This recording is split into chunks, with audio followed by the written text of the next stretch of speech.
But right now, Josh, I'm a substitute teacher at Audubon High School, and I was listening to the morning announcements. I was actually looking at, I saw that Doug Flutie ran the marathon, the Boston Marathon. I was watching. I was trying to get Doug on. I'm sitting in class, listening to the morning announcements, and lo and behold, the assistant principal of school counseling, who at Audubon ran in the Boston Marathon. So I went down and introduced myself, and I invited him on the show. Let's go to the Maserati of the Mainline Sports Hotline and welcome in John McMichael, who participated and ran in the 127th running of the Boston Marathon. Good morning, John. Good morning, Billy. How are you? I'll tell you what, man. We're getting ready for Sixers basketball, but we're gonna take a little bit of a turn here.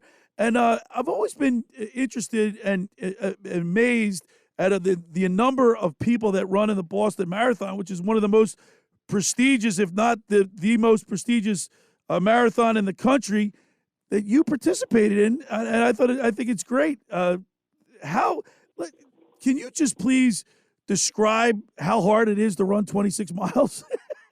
I couldn't even walk it. Well, yeah. It's funny, the principal who made that announcement during the week that you heard, he was joking with me. He said, I have trouble driving 26 miles. So, it's a ways, it takes a toll. I was definitely waddling around the school building, and had to go back to work. But, like a lot of things in life, you set a goal, you do the training, you put in the work, and, you get to that finish line. When the gun went off and you started the race, what was your mindset? You're like, were you intimidated? Were you focused on what you need to do? Were you nervous? I mean, what was going through your thought process? It's funny because I don't really think that the whole prestige of it and the pomp and circumstance and the history really was in my head at that moment, at the starting line. Really, like, I don't know. Listen, man, I was never really a top-notch athlete, but, I am a competitive person. Like, I don't care if it's like, checkers, like I want to win. Right. At the starting line, I'm just thinking like, I have a goal in my head. I'm going to do the best I can. I didn't train for 18 weeks for nothing to come here and, not show up. We brought my kids, my wife, we spent a good bit of money, a hotel, food, all that. So I wanted to get the job done, and I realized that was my focus on the starting line. We're talking with John McMichael, who participated in the 127th running of the Boston Marathon. John, what's it like? Like, describe to our listeners your preparation. How do you get ready for a marathon? Yeah, so to be honest with you, I bought a book. The author's name is Luke Humphrey. You can buy it on Amazon if you'd like. It breaks everything down for you. So there's really there's no magic or secret sauce. You just, the charts and, you want to run this, you run this in practice. Every day you go out and you do this. And it really breaks it down nice and all the X's and O's. It's 18 weeks, this plan that I use, which is pretty typical, I'd say, for a marathon training plan. 6 days a week. So Wednesdays are my day off, which is always nice. You just, it's tough. Like anybody can say, well, I don't have time or I can't do it. You definitely have to make sacrifices. I'm lucky. My wife is really understanding. She's the best. She lets me, she knows I need my hour a day or whatever to go out and do my run. Sometimes it can be longer than that. Sometimes it's up to 2 hours. But you buy the book, you follow the plan, and, hopefully in 18 weeks, you're ready to go. Now, John, during this 18 weeks of training leading up to the race, I guess your diet, you got to watch what you eat, or what are you trying to do is get as much calories as possible? Talk to us a little bit about your dietitian, like your diet plan that you follow. Well, Billy, that's probably an area of future improvement. I joke around, people at school after that announcement, people have been coming up to me, which is really nice. And, what makes you run and why do you run? I'm like, I want to run so I can eat whatever I want, which is really not the attitude you want to have. So I really should be better about that. But to be honest with you, if you're putting in training, like, again, I'm not a pro, but just anybody, you're putting in exercise, you really need to keep fueling your body. So that is the most important thing, So there's nothing like specifically that you do? I mean, when I met you, you look like you're in great shape, and and obviously the training that you do you burn a lot of calories. But is there anything special that you have to do? Follow a certain diet or anything? No, not. I mean, should I? Probably, but I don't. Right. During that 18 weeks, I'm just, eating the normal stuff. Right. What you do want to do, for any listeners out there that are thinking about running, whether, I don't care if it's a 5K or a marathon, but, you definitely want to get the hang of fueling while you're running, right? So in a marathon, I mean, I was out there for over 3 hours. There's water stops, there's Gatorade. A lot of people bring energy packets, basically like a sugary gel, that you can just ingest while you're running. So you want to get that dialed in because, you don't want to cramp up. You don't want to run. You might hear the word hitting the wall or bonking where you just didn't fuel right. You didn't, manage your intake well. And you don't want that to happen because, you might be in the best physical shape of your life, but you just, you didn't take in the nutrition, I guess, to get to the question. John, so throughout the race, you always see people handing the racers cups of water or whatever. Do they have those stations everywhere throughout the race? Oh man, I felt like they were every 5 minutes. I mean, they were all over the place. And every race is a little different. I mean, Boston, I think I read somewhere that there were 10,000 volunteers. Wow. Which is unbelievable. And I mean, they got these special bright blue jackets from Adidas with the 3 stripes were bright yellow, so you couldn't miss them. And they said Boston Volunteers on the back. They were everywhere. And I mean, that, it's so amazing. I'm so grateful. The police, first responders. I mean, there was so much support for the race. That's what really, one of the things that really set it apart for me. Well, of course, that goes without saying. What was the 10th anniversary of the bombing? Yeah, that's they had a ceremony the day before, I think it was. It was the day before. First responders, families of the victims. It was kind of a solemn thing. But there's a saying up there, Boston Strong. I actually bought a T-shirt that says Boston Strong, and really it's about resilience. And your listeners might have seen David Oliver from the Red Sox was the Grand Marshal, or I think that was the title.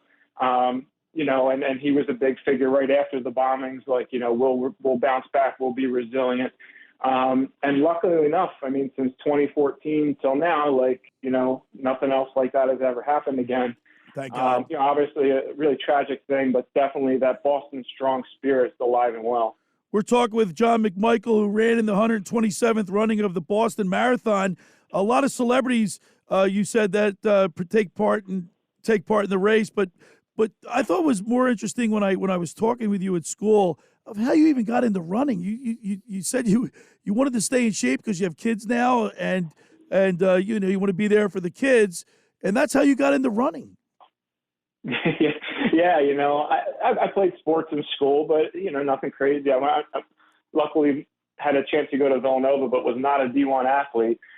So college, marriage, early, when I got married, I definitely let myself go. I was 30 plus pounds heavier than I am now. And yeah, my daughter was 2, my son was a couple months old, and I'm like, dude, I got to do something here. This is no good. So school let out, I had the summer off, and it was June, it was hot, I was miserable, I hated it. My legs were killing me. I'm 30 something years old. I hadn't done an athletic thing in a long time. But I just stuck with it. No secret sauce, no magic pill or formula. You just put in the miles, you put in the work. And, that's the thing. Anybody out there listening, again, I don't care if it's a 5K or a marathon. If you just say, you know what, I'm going to get up and I'm going to do this, you can do it, honestly. My brother Bobby, his wife Nikki, she's a triathlete, and she participated in the LA marathon. But John, cramping up is the kiss of death, right? You want to stay hydrated. Yeah. But what was the toughest part of the race for you? Well, the Boston course, specifically compared to because you did. So let me interrupt you. You finished the course in 3 hours and 13 minutes and 34 seconds. Yes, that was my time. Yep. So what part is what part of the race would you say is the toughest then? So that course is, obviously the whole thing is legendary. It was the 127th year. It's the oldest one in the United States. it's legendary for the second half of the marathon. Actually, it's more like 15 miles in. So you're pretty tired at that point, right? You're well past the halfway mark. There are these hills. They're called the Newton Hills. The town is Newton, Massachusetts. And they're, at that point, Billy, you're deep into the race. Your mind is probably like, why am I doing this? Why did I pay for this? And then you have these hills, right? So you're literally, at a couple of points, man, I'm looking up this hill. I'm like, I don't know, man. I'm not going to make it. I'm not a quitter, right? That's not my thing. But, you're kind of questioning yourself. So that was definitely, there were 3 or 4 of them, right? The nice thing is once you get to the top, they do kind of level off or even go downhill. So you get a little bit of a break, but, it's pretty brutal. Like, all right, so I go up this one, get my little downhill, but then a couple miles later, I got another one, that happens a few times. So really between I think it's 15 and a half miles and 20 and a half. So now, we're really deep into this race at this point. You hit the hills. So that was pretty rough. And then, last thing on this, about a mile, I swear to you, the big Sitco sign, everybody knows the Sitco sign, right? You're about a mile from the finish line at that point, and it starts pouring. I mean, I was literally laughing. Like, come on, you got to be torrentially pouring. It was just comical. All you could do is laugh.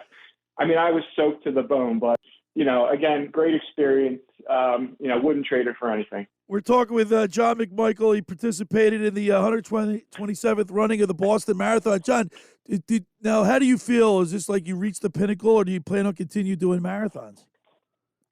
Oh, I absolutely, plan on doing more. It's always good for me to have something on the calendar, even if, it's months away, or to get to Boston. It took me years. I started running. I was telling you that story a minute ago. That was 11 years ago, Billy. Wow. So, I definitely want to do more. Unfortunately, to do Boston again, I'd have to re-qualify. You have to run a certain time based on how old you are and if you're male or female. So I don't have that time again for next year's race. I have until September if I want to try to do that. But no, I definitely plan on keep on going. It is a nice way, a kind of a side benefit is a nice way for me and my family to see other places. We had never taken a family trip up to Boston. We're South Jersey people just like you.